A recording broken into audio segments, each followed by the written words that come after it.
Welcome to the Extraordinary Acts for Others podcast, brought to you by the extraordinary friends here at Freedom's Ring. We are excited to celebrate the extraordinary goodness being done right here in our extraordinary country by some truly extraordinary people.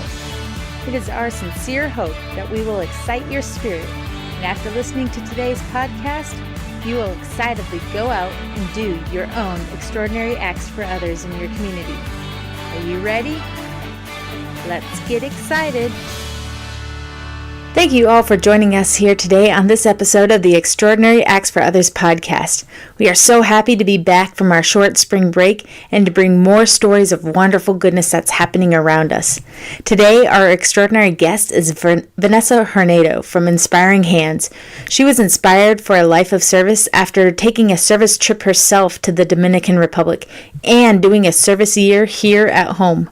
Both of these experiences shaped her and helped her create and mold Inspiring Hands, which is a nonprofit that she founded that helps empower women in rural villages in the Dominican Republic through economic opportunity and training. They teach these women how to make bracelets and other jewelry and help sell them for them as a way for sustainable income. So it's a wonderful story, and we'll get to that shortly. But before we get to that conversation with Vanessa, here are the 3 things to know about Freedom's Ring. First, we want to let everybody know that at least for this first season, as we get our founding going, we want to follow the school schedule for the Extraordinary Acts for Others podcast. So that means that we will be taking a summer break between Memorial Day in May and Labor Day in September, and also have a fall break and a Christmas break, as well as the spring break, which we just took. This allows me to have a good chance to be with our young kids. We're also expecting to do a PCS this summer, and then it also allows the organization to focus on doing our own Extraordinary Acts for Others. So we're organizing the Hard Work of Freedom tour that will happen this summer, getting a couple of our chapters up and running. So the summer is really a good time for us to get people out in the communities and to connect them with our mission, as well as doing our own Extraordinary Acts for Others. And then with our third part of things to know is that if you have a recommendation, always feel free to email us. Our podcast email is podcast@freedomsringusa.org, and you can recommend and nominate guests to be our extraordinary guests. If you know anybody who is mission driven or excited to give back to their communities and to serve others, please send us their stories and we'll connect with them and have them on as a guest as well. So now we're ready for our interview with Vanessa Hornedo, the founder of Inspiring Hands. Thank you, Vanessa, for being here as our extraordinary guest. Why don't you introduce yourself and tell us what inspired you to begin Inspiring Hands? Sure. So my name is Vanessa Hornedo, and I'm the founder and executive director of Inspiring Hands. And we just started this organization just last year, but it's a project that I've personally been working on for about 5 years now. And I took the very long road of getting to this place. It's not something I ever expected to do with myself and my career. I actually wanted to be a traveling reporter. So this kind of fell into my lap and I couldn't let it go.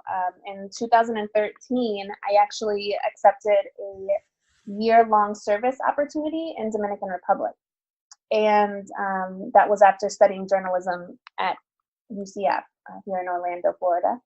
And so I accepted this year-long service position. They sent me off to Dominican Republic, and it was the first time living abroad for a long amount of time. And I was living in a remote mountain village for a full year in a place where no one spoke English, and I didn't know Spanish at the time. And they didn't have running water or electricity. So it was a huge, challenging experience, I guess would be the best way to say that. But this project grew from that moment, from that service year. How did you get involved with that service project? I got started with this project after going on a service learning trip with my college. They were looking for students to go abroad to write a book about a village, and I had always wanted to travel. I'd never been out of the country. I had to get a passport just for that experience. And I was really excited about it. I had no idea that it was a mission trip or that it would impact me in this way. I just thought it was a cool way to be able to travel and write. And throughout that week, we sat with women, with families who were struggling, who were very isolated from the world, and whose only source of income was farming.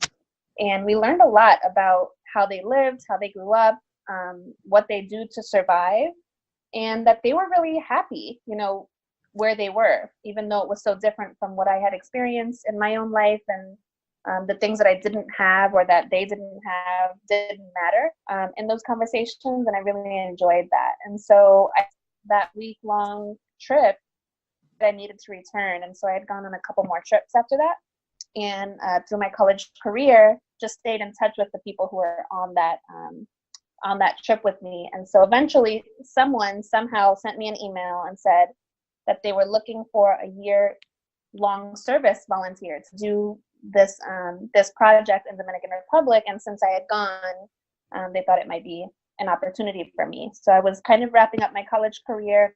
I wasn't sure where I was going to go. I was battling a lot of anxiety and depression about what was going to happen next. And so I said, well, why not? I don't have kids yet, and the world is at my fingertips, and I can just pack up and go. And I didn't tell anyone that I had applied for this program. My mom had no idea until I was booked with my flight and I was leaving, because I knew they would talk me out of this crazy idea. But so that was it. I applied, I got accepted, and I spent a year living in this mountain community with these wonderful people that became my friends. I learned a new language, I learned a new way to live, and I realized that my gift was in listening and understanding the struggles that they were facing, and also that I had a lot to offer them in terms of making some of the quality of life a little bit better. So then that talks about almost exactly what Inspiring Hands is then, right? So can you tell us the mission of Inspiring Hands and what it is that you do? Yes, so our mission is to renew hope one hand at a time, which means that anyone, anywhere can use what talents they have to help somebody else in front of them. I really believe that people think they need to have this big impact moment. They have to do this major thing with hundreds of people in order to change something. And I really don't believe that that's true. Unfortunately, in college, they don't really tell you these roundabout ways of having a career or helping and supporting the community around you. I knew for a long time that I wanted to share that message with other people. And so Inspiring Hands has two missions. One is that we support women in isolated communities through leadership programs and building cooperatives so that they can function as a business and earn an income. And the second piece is that we really work with young people who have never traveled or who have never thought about a career in the nonprofit industry. And we help guide them toward a decision one way or another, but just to explore and see that there are opportunities there to serve others and earn a living at the same time, that those two things are not completely different. How did you get into wanting to help with this economic development and focusing on providing opportunity to women in these rural and underdeveloped countries? So again, it was a total roundabout thing. It's not something that I had ever thought about doing. But when I came back from my year of service, I had a semester left of college to finish. And so I, had promised my family and promised myself that I was going to get back into it.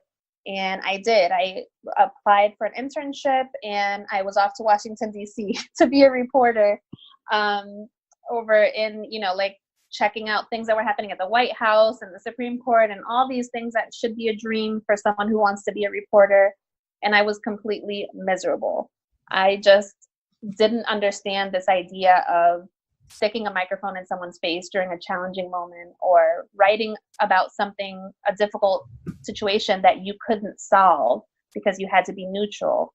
And coming out of my year of service and jumping right into life in Washington, D.C., which is very fast-paced, very economically driven, that was a difficult semester for me. And I knew that in that moment, my career needed to change. This was no longer an option for me. Being a reporter wasn't for me. Being a writer, yes, but being a reporter, not so much. So I went back to the drawing board and just said, what are the things that I'm good at? You know, who do I know around me that can support me in something new? And I had, thankfully, some really good mentors that guided me just to continue the project I started during my year of service, which was making bracelets. It was a way for me to bond with the women in the village. I got like materials donated from a jewelry company, and I would sit with the ladies in a circle of like 5 women, and we would just make bracelets and we would talk, and that was my way to be eye to eye with them. And that I had no idea was a business. You know, I would just make the bracelets and sell them to my friends and give the ladies the money. And that was like my way to give back. I didn't know that there was more to it. But through conversations with my mentors and just realizing that this passion could be my career, I went ahead and started taking classes and started diving deeper into business workshops and what it meant to even have an economic opportunity program. I didn't even know that phrase 2 years ago. So I did a second year of AmeriCorps service with a amazing organization in the Tampa area who helps migrant farm workers. And that director there, she really motivated me to focus on one person at a time, to focus on the strengths that women have, and to help guide women toward a successful life, whatever that means for them. And she's really done a lot to help me move forward in this business. So once I completed my year with her, under her tutelage, I just realized that this was what I needed to do. And so Inspiring Hands was officially born 5 years after it started. Well, I love your story because I connect with it so much because it sounds a lot like mine. So when I was in college, I was kind of torn between journalism and political science. And I went to the University of Arizona, and we got to make I got to make my own major with our interdisciplinary program. So I did journalism, communication, and political science. Now I remember talking to each of the heads, and they're like, well, why not just go fully into one? And I was like, well, like I like the idea of journalism, but then I also don't like to stand there and watch something else happen when you could be part of the solution. And I was like, well, so then that would push me to the political side. But then I was like, a lot of it seems a lot more talking than doing. And then communication can kind of cover both of those. And so I kind of realized as I left that you do want to do something. Like you want to be part of a solution or a part of progress, and not just sticking the microphone in someone else's face, getting their quotes, not just throwing out quotes, but wanting to do that. And so it's really amazing to see, I guess, or to hear that and kind of say that that's like a parallel path to what we're doing. And it's awesome to see too that you did these years of service. And I get on our end, we're really interested on that idea of national service and how it really gives somebody a new perspective. And it sounds like you really did get a new perspective through your opportunities of service learning trips. Absolutely. And not just the trips, but my 2 years as an AmeriCorps volunteer, which is a national organization. I mean, that opportunity, I think, strengthened the passions that I already had, but it showed me so many talents that I didn't know I had, that I didn't know existed for myself. And it really pushed me to think about my community and think about, you know, all the ways that I could support people around, or also, you know, internationally and abroad. You know, this project is something I'm doing in Dominican Republic because that's where I was called to in this moment, not because that's forever. But I'm starting there. I saw a movie once a long time ago, and I can't remember the name. I wish I could figure out how to Google this, but there was a movie, and this little boy was supposed to be cleaning his room, and it was a disaster, complete chaos. This little boy's room was just, he couldn't see the floor. And the mom came in, and she, you know, was saying, you got to hurry up, you got to clean your room, and he didn't know where to start. And she said that he should just pick a corner and start organizing that little corner. Pick up one thing at a time and put it where it belongs, one thing at a time. And that will get the room clean eventually. And I don't know why that struck me, because it was just a mom and a kid talking about cleaning a room. And I didn't have children at the time, so I didn't relate. But Dominican Republic, for me, that's my corner of the room that I'm trying to clean or trying to support. And I feel like, you know, it is crazy because I'm not from Dominican Republic. I'm American. My family's from Puerto Rico. But that's just where I happen to be called. But if everyone listened to that call and started cleaning their part of the room, you know, how quickly would our world be a better place? But if everyone just said, hey, I can help the person standing next to me, I can help pick up this area of the community of my village, then, man, this world would be amazing. And I just hope that everyone can start thinking that way. And so I love what you are doing with this podcast. When you reached out to me, I was able to kind of listen to some of the other podcasts that you had on your website, and I was blown away at just first of all, military service is already something that blows me away. You're just selflessly giving to a country that doesn't always say thank you, and that amazes me because I would never be brave enough to do that myself.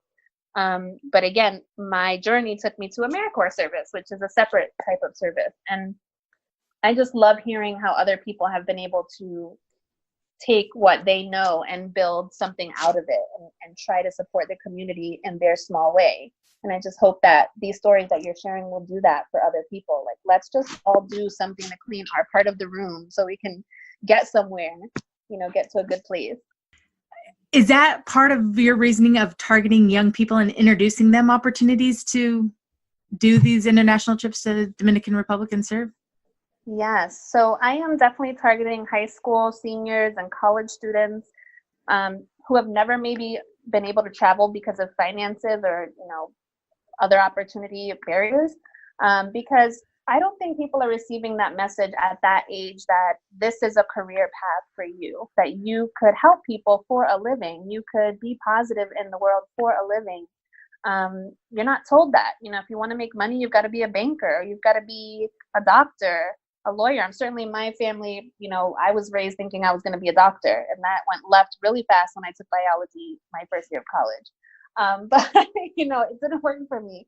But again, I found my piece that worked for me. And I think that's because I had really strong mentors who really cared enough to open my eyes to the opportunities that existed in community service and nonprofit. And I'm just hoping that young people can hear that message, that they could not only survive, but thrive on, the salary that you can make working for a nonprofit. And then, oh my gosh, how awesome would that feeling be to know that you're at your 9 to 5 is actually helping people in the world. You're not just clocking in and out and who cares what you did that day. I never wanted to live that way. And so I know there's tons of people out there who just don't want to do that, but think that that's the only option they have. So I did a service project when I was in college where went to Africa and to Tanzania. And it was the first time that I ever learned about voluntourism. And then also kind of the critiques that come with it. Like, I always just was kind of thinking, and I felt this way too when I was serving, is that you do a lot of good, and really probably a lot of good for the person who's doing the service. But I'm interested to know on your take on that, on the idea of traveling to volunteer and kind of the criticisms that go with it, if that's the best help to that area. Yes, I have heard a lot of criticism about voluntourism, and I actually criticize it myself often. I challenge organizations that do things like that. I think based on my experience, it depends on the project, and it depends on the organization leading the project. So for Inspiring Hands, we are built, I founded this organization because I lived life with these women for a year. I saw the ups and downs. I saw the seasons change. I saw the struggles that they face, but also the talents that they have. And there's a lot there that's promising, and there's a lot there that's good. And I think the issue with voluntourism is we come into the situation assuming all is bad and we are good and we're going to bring that good to them. And when you come in that way with that savior complex, it can be difficult to get somewhere. The other issue is these trips are usually 1 or 2 weeks long, maybe a month if you were lucky enough to find something that you could do for a month, but it's usually a week or two. And in a week or two, you cannot possibly understand the life of a person and the ways that you can impact them positively. So Inspiring Hands uses, again, the experience that I had for that year, watching 1 or 2 week trips coming and going, and the different things that they were able to provide to the community, which were all good things, and some of them not so good. And I'm able to take that experience and say, now that I understand from the inside out, I can bring others in and show them what real voluntourism should look like, which is sitting down and saying yes to every cup of coffee you're offered, right? It's like saying yes to dinner and eating even if you don't want to, or playing with the kids and not worrying about time and not looking at your phone is huge. Not offering to take photos every I think is important. I actually have moments of our service trips where we're not allowed to take pictures or videos or have any kind of camera or phone out, because I think that creates a barrier, and it creates this thing that you can't wait to go home and show your friends what you did. Again, it's about you instead of about them. And voluntourism isn't always that way. It's very much, this lighter skinned person among this group of brown, beautiful kids that are struggling. And that's the picture that's shared 1,000 times over, because it looks like the person in the middle is doing something amazing for these people around them. And intentionally or not, I think that's what's causing the negative criticism with voluntourism, is that literal picture of the boy with the fly around his face. Maybe there was just a fly. Like, I've had flies in my own home before, and I just feel like we create these struggles and these stories, and they're very real, but we create them because we want to feel good about what we did. And we're not always sure what that impact was. You went there and you painted a house, maybe. And maybe that's beautiful, but what if they can't afford to keep that up in the dusty terrain that they live in? And, 6 months later, that house is back dusty and terrible. How much impact did you have? Versus if you had a conversation with the mom who owned that house while you were painting it, and maybe that conversation affected something and changed something for her. And that community building and that relationship building is more important to me than any project that we could bring to the table. So when we take volunteers with us, we encourage and we actually put in our itinerary time to just play and eat and talk. It's really important to me that the women know they are not there to be showcased because of their struggles. They're there to build community with us because we have just as much to learn from them as they do from us. Well, and that's always been my, I guess, defense of it, is when I did my trip, I guess I realized how much, I realized the other side. So we've been told, hey, things are bad. And then you start going, I was like, the nicest beach that I've ever been to was on the coast of Tanzania. The playing basketball was the same as playing a basketball with any other fourth grader, but that it was really, I was struck. I remember we taught in a classroom and the people in the front raised their hands and the people in the back were talking. I was like, this is exactly like the classroom that I'm teaching at home. Like that. So it's really amazing that these service trips really do provide you the opportunity to see how the world is instead of how you're being told that it is. What kind of, I guess, what do you see as the impact there, the takeaway that you're bringing home with your service trips? That the volunteers bring home? Yes, or that you see in your organization because of these service trips. There are so many ways that our trips encourage the work that we're doing at Inspiring Hands. So the first thing that we focus on when we arrive is we just have a community dinner, and we make sure that the goals we have for our trip are the same goals that the women have for themselves. We focus on women. So when I keep saying women, it's because our focus is on women. We really believe that they're the pillars of the community. And we know that when women work, they reinvest that money into their children and their husbands, and that can affect major change. So we focus on women. But we have a community dinner with those women, and we just talk to them about, here's our itinerary, here's what we're hoping to achieve. How do you feel about that? What are the things you want to achieve with us this week or this, 2 weeks, whatever it is. And we chat with them about those things. And that's the first important step for really any organization, is to figure out what this person community needs and make sure that you're able to bring that to that community. Because if you can't, then there's really no reason to be there in the first place. So what we bring back is information. On our most recent trip, we did a spring break volunteer trip, and that was a couple weeks ago. We learned that they were in a major drought. It hadn't rained for 5 months. We only learned that because we were, again, having that community dinner with the women and the children. were just talking about how the husbands have been lingering so much around the community because they've got no work to do. And it was this big joke. And we were like, well, why don't they have work to do? They should be out working, you know?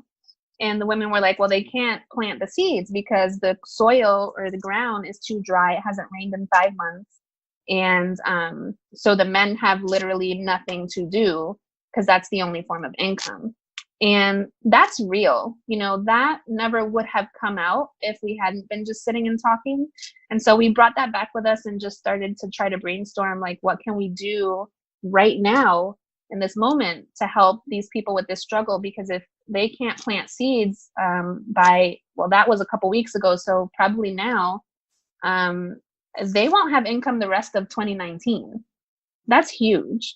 And so that tells me that our project has a lot of pressure on shoulders to make sure we're selling these bracelets for the women so that they can have the income they need to survive the rest of the year.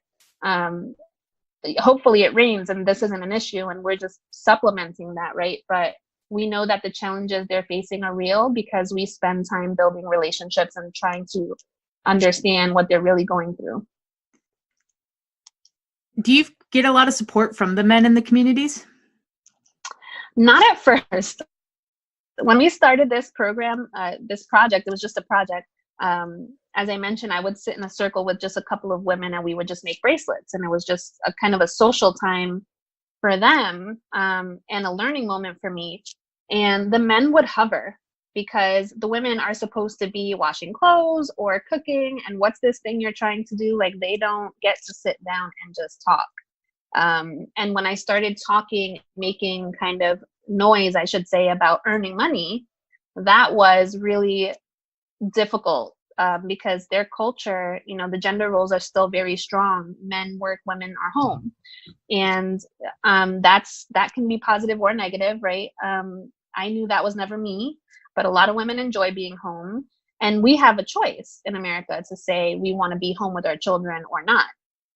Or we want to do both. We want to work, we want to have our kids with us. And they don't have that choice. It's, you know, that's just inherent that I'm going to have children at a young age and I'm going to take care of those children for the rest of my life. And my husband's going to do the work and that's going to be it. That was in 2013. And so I faced a lot of issues and conversations that I had to have with the women and also with the men, kind of. And, you know, we came to a conclusion that we would just see what happened. You know, thankfully, nothing ever really went awry with that. But I was always very concerned because they would be standing in corners watching to figure out what it was I was trying to do with their women and what was I putting in their heads. And it was definitely something I had to tiptoe around for a long time. Thankfully, I've built trust with them now. So they know that I'm helping, I'm not hurting, and I'm not trying to take your women away from you. That we really had to work through because it wasn't normal for them to be taking time to do something like this. To go on a different direction, you say that you work from home and that you have young kids. How does that work out from running this nonprofit to also being a mom with young kids at home? So my children, they're 2 and 3 years old. And it is chaos when it's chaos, and it's really awesome all the time. Being a businesswoman or a mompreneur, I don't know what the phrase is that people use now, but it's tough and it looks awesome on Instagram. A lot of times, all the people I follow, they look so cool and they're doing their live videos with their kids just sitting nicely on their lap. My boys don't do that. They like to be in front of the camera and they like to make noise. And so it's tough. But I work in my home office. I schedule my meetings and my day around nap time and sleeping time. And I'm up really early in the morning and I work all through the middle of the night to accomplish the things I accomplish. And I've been really blessed to have a partner who says, yes, I'll stay home with our kids while you go abroad and work every 3 months, which is amazing. And, you know, it's a sacrifice that he has to make too, because mommy's not here. Mommy has to go away for a week or two. And when I'm gone, I'm really gone. I have no reception on my phone, so I can't even video. which is tough. I think that's the hardest part. It's not the distance, but it's also just not even being able to connect to see, did they eat dinner? Did they take a shower? What's going on with my kids? But I wouldn't trade it for the world. I think it's actually helped me relate to the people that we're serving, to be able to say, this is my struggle. My struggle is I don't sleep ever. And I have to work around a lot of noise, and I have to learn how to juggle a lot of things and do a lot to support this program. So it's a crazy lifestyle, but I'm getting through it. Part of my motivation for starting it was we have a 5, 4, and 2-year-old, and it was the need for my own something to do. That, yes, I'm home with the kids, but I need something to adult and something to build and dream upon for myself as well. And then I also found that this was a great way to introduce the kids to service and to model it into a lot of the activities that we plan, because I have young kids, work with young kids.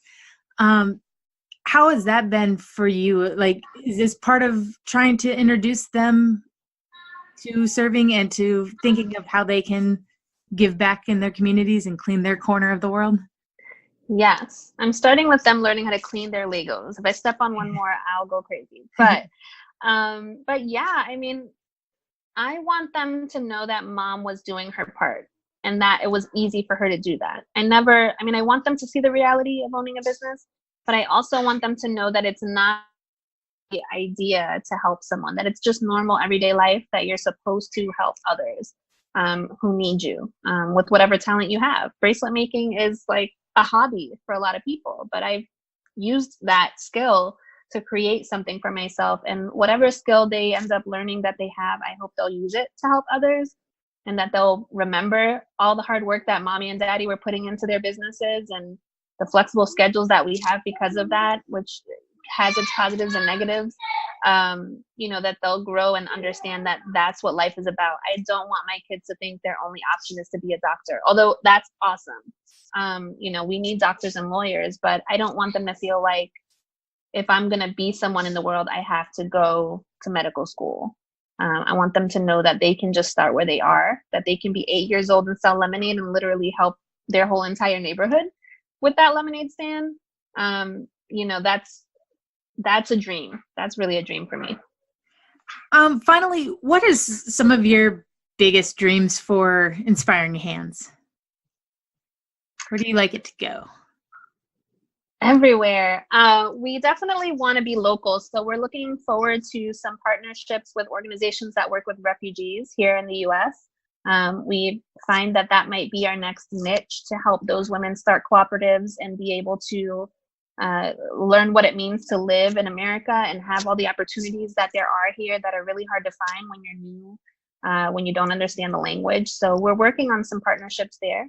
And we want to expand throughout the world. We want to say that our women in Dominican Republic are self-sufficient and that they are thriving with their cooperative business, and that we're just ordering pretty bracelets from them every once in a while, and that we can move on to Costa Rica, to Peru, to Puerto Rico. Who knows where we can go with this, but I'm excited to see what we can do here, and that hopefully we'll have people who are graduating from college a couple years from now who say, I remember this one trip I went on and it changed my whole perspective, and I started this organization because of it, or I joined this service because of it. I think that's so important for me right now, is for young people to understand this is real. This is an option. We have a right and an opportunity to serve others, whether it's here in our own neighborhood or across the world. It's possible, and you can do that. And I hope that message gets across. And then how do you sell the jewelry? Is there somewhere where that we can go and purchase them? Yes. So we sell our bracelets on our website, which is myhandsinspire.org. You can shop there. For the spring collection is on pre-sale right now until April 15th. And then we'll be shipping them out. So you can buy them online. We're really active on social media. So Facebook and Instagram, you can direct message us if you want to order through that.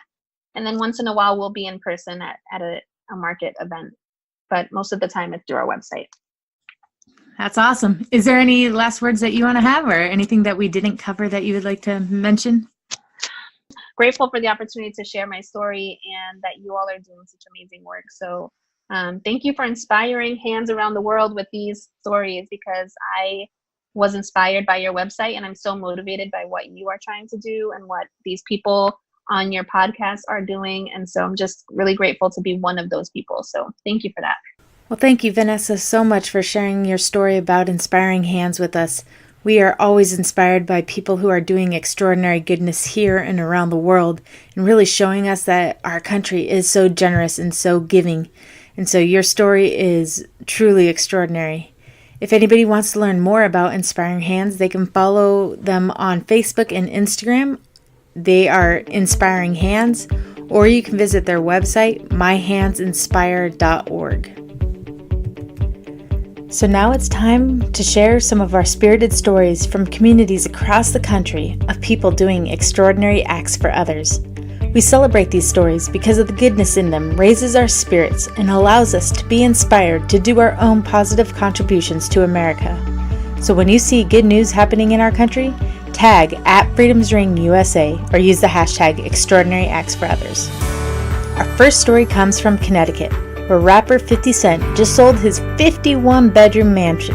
Yes, 51 bedrooms. What's extraordinary about this is he sold it for $2.9 million, which was 87% below asking price, and was still happy about it. He was happy because this was the first purchase he ever made when he made it, and he gave the money from this purchase to fund his G-Unit Foundation, which finances nonprofits that benefit disadvantaged communities from across the country. And next, we go to Central Florida, where a Florida man is in the news for all the right reasons.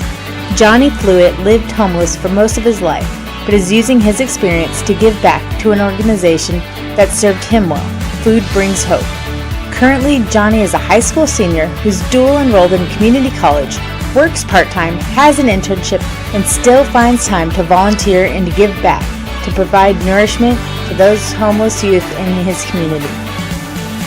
So now, it's our turn to do extraordinary acts for others. And no other better time than this week, which is National Volunteer Week, where we as a country celebrate the impact volunteers make in the communities across our country and around the world. So when you do service to others this week, we invite you to share it with us. You can email your story to podcast@freedomsringusa.org. You can direct message us the story on social media, or simply use the hashtag Extraordinary Acts for Others. Thank you again for listening to the Extraordinary Acts for Others podcast. If you want to do something extraordinary for us, you can subscribe, rate us, and leave us a review, and spread the word by sharing on your social media. We really do believe that you are extraordinary, and that we have extraordinary abilities to do something really extraordinary in our communities right now. For us, it's all about ordinary service with extra spirit. So we invite you to follow us @Freedom's Ring USA and go to our website, freedomsringusa.org, to enter the ring, join our family.